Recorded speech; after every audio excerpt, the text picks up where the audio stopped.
ನಮಸ್ಕಾರ ಪ್ರಜಾಧ್ವನಿ ಟಿವಿಯ ವೀಕ್ಷಕರಿಗೆ ಸ್ವಾಗತ. ಇವತ್ತು ಆಯುಧ ಪೂಜೆ. ಹಾಗಾಗಿ ಆಯುಧ ಪೂಜೆಯಲ್ಲಿ ಪೂಜೆಯನ್ನು ಮಾಡ್ತಾರೆ. ಇವತ್ತಿನ ಸಂಚಿಕೆಯಲ್ಲಿ ನಾವು ಈ ದಿವ್ಯ ಅಸ್ತ್ರಗಳು ಏನಿದೆ ಅಂದರೆ ನಾವು ಸುಮಾರು ದಿವ್ಯ ಅಸ್ತ್ರ ನಾವು ಕೇಳಿದ್ದೀವಿ ಪುರಾಣದ ಕಥೆಗಳಲ್ಲಿ. ಬ್ರಹ್ಮಾಸ್ತ್ರ, ಪಶುಪತಾಸ್ತ್ರ, ಮತ್ತು ನಾರಾಯಣಾಸ್ತ್ರ, ಮತ್ತು ಆಗ್ನೇಯ ಅಸ್ತ್ರ, ವರುಣಾಸ್ತ್ರ, ಈ ಥರ ಸುಮಾರು ಅಸ್ತ್ರಗಳು ಉಲ್ಲೇಖನೆ ಬಂದಿದೆ ಈ ವೇದಿಕ್ ಕುರುಕ್ಷೇತ್ರ ಯುದ್ಧದಲ್ಲಾಗಿರ್ಬೋದು ಅಥವಾ ಬೇರೆ ಬೇರೆ ಕಥೆಗಳಲ್ಲೆಲ್ಲ ನಾವು ಈ ಅಸ್ತ್ರದ ಬಗ್ಗೆ ಕೇಳಿದ್ದೀವಿ. ಸೊ ಈ ಅಸ್ತ್ರ ಏನು ಉಪಯೋಗಿಸ್ತಾರೆ, ಸೆಲೆಸ್ಟಿಯಲ್ ವೆಪನ್ಸ್ ಅಂತ ಕರಿತೀವಿ. ಅಂದರೆ ದಿವ್ಯ ಅಸ್ತ್ರ ಅಂದರೆ ಹೈಯರ್ ಬೀಯಿಂಗ್ಸ್ ಉಪಯೋಗಿಸುವಂತಹ ಅಸ್ತ್ರಗಳು. ಸೊ ಇದು ಇರೋದು ನಮ್ಮ ವಿಮೋಚನೆಗ ಅಥವಾ ನಮ್ಮನ್ನು ನಾಶ ಮಾಡೋದಕ್ಕೆ, ಇದು ಒಂದು ಪ್ರಶ್ನೆ. ಇವಾಗ ಒಂದು ಅಸ್ತ್ರವನ್ನು ಅವ್ರು ಉಪಯೋಗಿಸಿದಾಗ ಅದರಿಂದ ನಮಗೆ ಒಳ್ಳೇದಾಗತ್ತಾ ಅಥವಾ ಅದು ನಮ್ಮನ್ನು ಕೆಟ್ಟದ್ದು ಮಾಡುತ್ತಾ ಅಂತ ಒಂದು ಪ್ರಶ್ನೆ ಬಂದಾಗ, ಇದರಲ್ಲಿ ಮೂಲಭೂತವಾಗಿ ನಾವೇನು ಅರ್ಥ ಮಾಡ್ಕೋಬೇಕು ಅಂದರೆ, ಸೆಲೆಸ್ಟಿಯಲ್ ಅಂತ ನಾವು ಹೇಳ್ತಾ ಇದ್ದೀವಿ ಅಂದರೆ ಇದು ಹೈಯರ್ ಪ್ಲೇನ್ಸ್ಗೆ ಸಂಬಂಧಪಟ್ಟಿದ್ದು. ಅಂದರೆ ಉನ್ನತ ಲೋಕ, ಹೈಯರ್ ಲೋಕ, ನಮ್ಮ ಲೋಕಕ್ಕಿಂತ ಮೇಲಿನ ಲೋಕಗಳಲ್ಲಿ ಇರುವ ಜೀವಿಗಳ ಬಗ್ಗೆ, ಹೈಯರ್ ಬೀಯಿಂಗ್ಸ್ ಬಗ್ಗೆ ಇಲ್ಲಿ ಮಾತನಾಡ್ತಾ ಇರೋದು. ಅವರು ಯಾವ ಅಸ್ತ್ರವನ್ನು ಉಪಯೋಗಿಸ್ತಾರೆ, ಅವ್ರು ಯಾವ ಅಸ್ತ್ರವನ್ನು ಇಟ್ಕೊಂಡಿರ್ತಾರೆ, ಅವ್ರು ಯಾತಕ್ಕೆ ಇಟ್ಕೊಂಡಿರ್ತಾರೆ ಅಂದರೆ ಅವರಲ್ಲಿ ಮೂಲಭೂತವಾಗಿ ಜಗಳ ಆಡುವ ಮನೋಭಾವ ಅವರಲ್ಲಿ ಇರಲ್ಲ. ಅದಕ್ಕಾಗಿ ಅವರು ಮೇಲಿನ ಉನ್ನತ ಸ್ಥಿತಿಯಲ್ಲಿರ್ತಾರೆ, ಹೈಯರ್ ಲೋಕಗಳಲ್ಲಿ ಇರ್ತಾರೆ. ಫೈಟಿಂಗ್ ಮೆಂಟ್ಯಾಲಿಟಿ ಅಂದರೆ ಜಗಳ ಆಡೋ ಮೆಂಟ್ಯಾಲಿಟಿ ಅವರಲ್ಲಿ ಖಂಡಿತ ಇರಲ್ಲ. ಅದು ಒಂದು ಲೋವರ್ ಕ್ವಾಲಿಟಿ. ಅವರು ದಿವ್ಯವಾದ ಜೀವಿಗಳು. ಸೊ ಅವರು ಯಾತಕ್ಕೆ ಮತ್ತೆ ಜಗಳ ಆಡಕ್ಕೆ ಅವರಲ್ಲಿ ಮನೋಭಾವ ಇಲ್ಲ ಅಂದಮೇಲೆ ಅವ್ರು ಯಾತಕ್ಕೆ ಈ ಅಸ್ತ್ರ ಇಟ್ಕೊಂಡಿರ್ತಾರೆ ಅಂದರೆ, ಅವರು ಯಾವಾಗ ವೆಪನ್ ಅಂದರೆ ಆ ಆಯುಧವನ್ನು ಅಥವಾ ಅಸ್ತ್ರವನ್ನು ಉಪಯೋಗಿಸ್ತಾರೆ ಅಂದರೆ, ಅವರು ಒಂದು ಕರೆಕ್ಷನ್, ಏನಾದರೂ ಒಂದು ಕರೆಕ್ಷನ್ ಮಾಡೋದಕ್ಕೆ ಮಾತ್ರ ಅವರು ಆ ಅಸ್ತ್ರವನ್ನು ಅಥವಾ ಶಸ್ತ್ರವನ್ನು ಅವರು ಉಪಯೋಗಿಸೋದು. ಇಲ್ಲ ಅಂದರೆ ಅವರು ಆ ಆಯುಧವನ್ನು ಉಪಯೋಗಿಸಲ್ಲ. ಏನಾದರೂ ಒಂದು ಎನರ್ಜಿ, ಯಾಕಂದರೆ ಈ ಬ್ರಹ್ಮಾಂಡದಲ್ಲಿ ಎಲ್ಲವೂ ಎನರ್ಜಿ, ಫ್ರೀಕ್ವೆನ್ಸಿ, ವೈಬ್ರೇಷನ್ ಅಂತ ನಾವು ಕೇಳಿದ್ದೀವಿ ಹಿಂದಿನ ಸಂಚಿಕೆಗಳಲ್ಲಿ.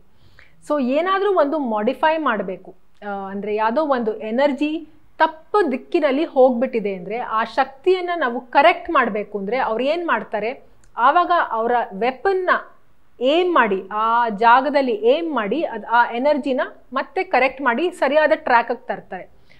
ಅದು ಒಂದು ಕಾರಣ ಅವರು ಆ ವೆಪನ್ನ ಯೂಸ್ ಮಾಡೋದು. ಇನ್ನೊಂದು ಕಾರಣಕ್ಕೆ ಯಾತಕ್ಕೆ ಅವರು ಆ ವೆಪನ್ನ ಯೂಸ್ ಮಾಡ್ತಾರೆ ಅಂದರೆ, ಈ ಲೋವರ್ ಬೀಯಿಂಗ್ಸ್ ಅಂದರೆ ಈ ದುಷ್ಟ ಶಕ್ತಿಗಳು ಏನಿರುತ್ತೆ, ಅವರು ಸಿಕ್ಕಾಪಟ್ಟೆ ಬ್ರಹ್ಮಾಂಡದಲ್ಲಿ ಹಾಹಾಕಾರ ಮಾಡಿಬಿಟ್ಟಿದ್ದಾರೆ. ಅಂದರೆ ಎಲ್ಲ ಕಡೆ ಅವರು ಉಪದ್ರವವನ್ನು ಕೊಟ್ಟು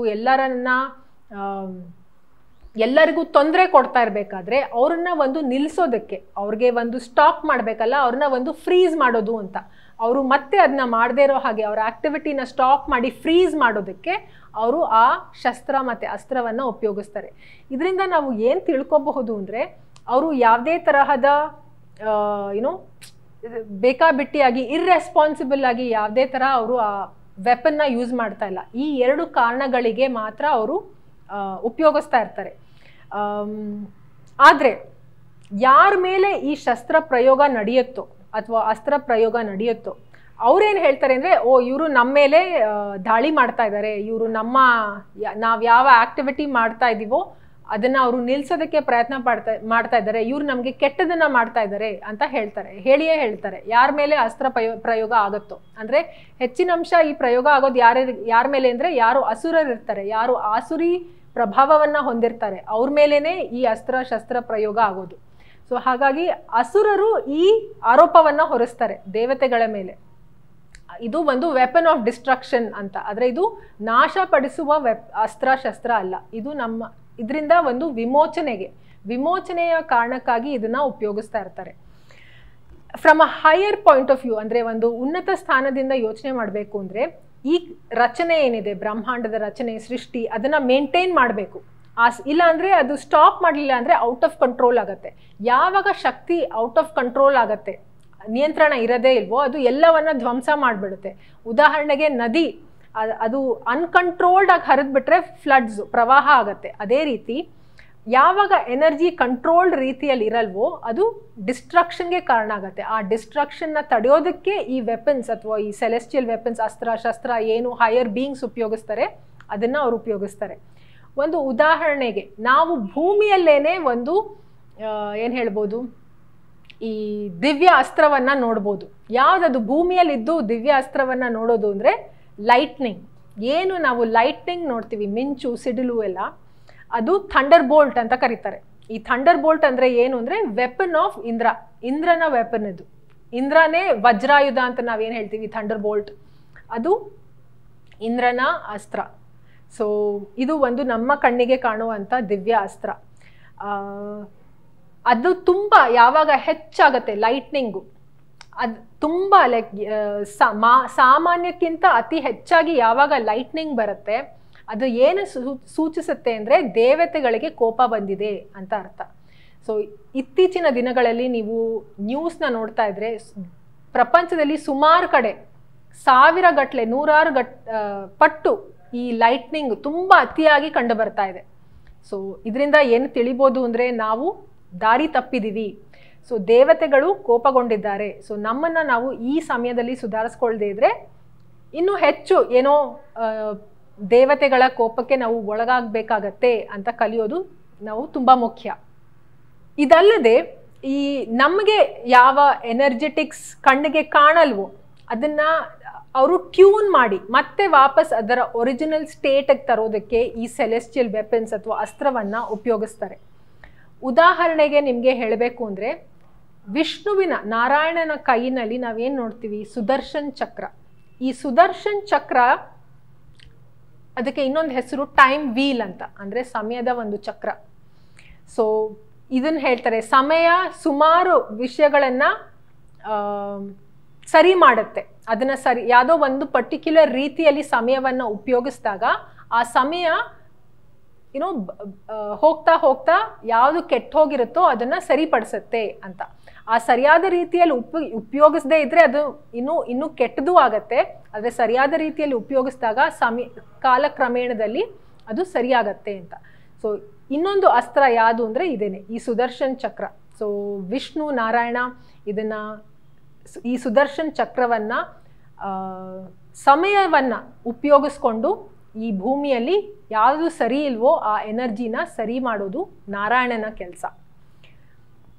ಇದಲ್ಲದೆ ಸೂರ್ಯ, ಚಂದ್ರ, ನಕ್ಷತ್ರ ಇದೆಲ್ಲ ಕೂಡ ಟೈಮ್ನ ತೋರಿಸುತ್ತೆ. ಕಾನ್ಸೆಪ್ಟ್ ಆಫ್ ಟೈಮ್ ಹೇಗೆ ಕ್ರಿಯೇಟ್ ಆಗುತ್ತೆ ಅಂದರೆ ಸೂರ್ಯ, ಚಂದ್ರ, ನಕ್ಷತ್ರ ಇದರ ಚಲನೆಯಿಂದನೇ ನಮಗೆ ಟೈಮ್ ಕ್ರಿಯೇಟ್ ಆಗೋದು.